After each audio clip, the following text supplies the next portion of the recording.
નમસ્કાર દર્શક મિત્રો, હું છું રૂપલ લુણીચિયા. સંપૂર્ણ ન્યૂઝમાં આપનું સ્વાગત છે. ચાલુ વર્ષે કમોસમી વરસાદે ખેડૂતોને પાયમાલ કર્યા છે. તેમાં પણ ખાસ કરીને મગફળી પકવતા ખેડૂતોને ભારે મુશ્કેલીનો સામનો કરવો પડી રહ્યો છે.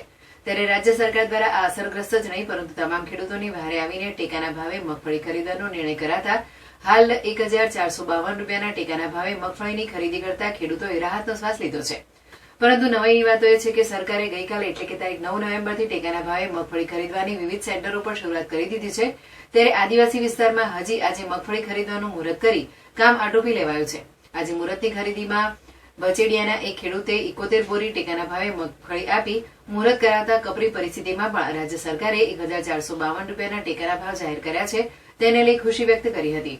જોકે હળદ અને દાંતા બે તાલુકાના 186 ગામ વચ્ચે એકમાત્ર ટેકાના ભાવે મગફળી ખરીદવાનું સેન્ટર દાંતા ખાતે નાફેડની પેટા સંસ્થા ડીસાની FPO દ્વારા ઉભું કરવામાં આવ્યું છે. તેમાં કુલ 672 ખેડૂતોએ રજીસ્ટ્રેશન કરાવ્યું છે. જેમાં આજે એકમાત્ર ખેડૂતોએ મુહૂર્તમાં મગફળી ભરાવી હતી.